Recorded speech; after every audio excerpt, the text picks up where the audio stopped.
நிறைய பேருக்கு கோதுமை அல்வா ரொம்பவே பிடிக்கும். ஆனால் அந்த கோதுமை அல்வா செய்கிறதுக்கு பொறுமையும் இருக்காது, நிறைய பேருக்கு டைமும் இருக்காது.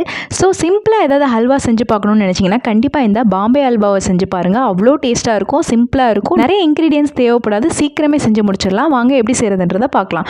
இதுக்கு ஃபஸ்ட்டு 50 கிராம் அளவுக்கு கார்ன்ஃப்ளவர் மாவு எடுத்துக்கலாம். அதுக்கு 2 கப் அளவுக்கு தண்ணி ஆட் பண்ணி நல்லா கட்டிப்படாமல் மிக்ஸ் பண்ணி வச்சுக்கோங்க. ஏன்னா கார்ன்ஃப்ளவர் சீக்கிரம் கட்டிப்பட்டுரும். அதுக்கப்புறம் இன்னொரு பாத்திரத்தில் 150 கிராம் அளவுக்கு சர்க்கரை ஆட் பண்ணிவிட்டு 2 கப் தண்ணி ஆட் பண்ணிவிட்டு நல்லா சுகர் கரையிற அளவுக்கு ரெடி பண்ணிட்டு 1/4 டீஸ்பூனுக்கும் கம்மியா ஆரஞ்சு ரெட் கலர் வந்து ஆட் பண்ணிக்கலாம். அதுக்கப்புறம் 1/4 டீஸ்பூன் அளவுக்கு ஏலக்காய் தூள். இப்போ நம்ம கரைச்சி வச்சிருக்க கார்ன்ஃப்ளவர் மாவை ஆட் பண்ணிக்கலாம்.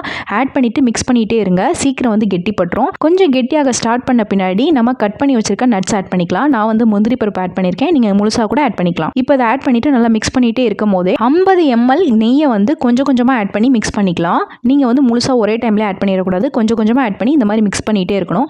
ஒரு 10 நிமிஷம் அந்த மாதிரி மிக்ஸ் பண்ணிட்டே இருந்தீங்கன்னா உங்களுக்கு வந்து கிளாஸி டெக்ஸ்சர் வந்து கிடைக்கும். நல்லா கண்ணாடி பதத்தில் பேன்ல ஒட்டாத அளவுக்கு ரெடி ஆகணும். இந்த மாதிரி ஃப்ளோயிங் கன்சிஸ்டன்சில கிளாஸி டெக்ஸ்சர்ல பேன்ல ஒட்டாத அளவுக்கு ரெடியான பின்னாடி ஸ்டவ் ஆஃப் பண்ணிக்கோங்க. இப்போ வந்து ஒரு கிளாஸ் பாக்ஸ் இல்லைனா டிஃபன் பாக்ஸ் இல்லைனா பிளேட், அதில் வந்து நெய் இல்லைனா எண்ணெயை வந்து இந்த மாதிரி ப்ரஷ் பண்ணி விட்டுட்டு உங்களுக்கு தேவையான நட்ஸை வந்து தூவி விட்டுக்கோங்க. இது வந்து ஆப்ஷனல் தான்.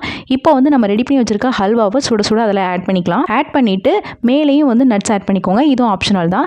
இப்போ வந்து இதை நல்லா டேப் பண்ணிக்கலாம். டேப் பண்ணிட்டு ஒரு 2 மணி நேரம் அப்படியே வந்து ரெஸ்ட்ல விட்டுருங்க. இதை வந்து நீங்க சூடா கூட சாப்பிடலாம், சூப்பரா இருக்கும். ஆனா நீங்க பீஸ் போடணும்னு நினைச்சீங்கன்னா 2 ஹவர்ஸ் வந்து ரெஸ்ட் விட்டணும். அப்பனா தான் வந்து நீங்க பீஸ் போட முடியும். 2 மணி நேரம் கழிச்சு நீங்க டீமோல்ட் பண்ணிட்டு பீஸ் போட்டீங்கன்னா அழகா வந்து ரெடி ஆயிரும்.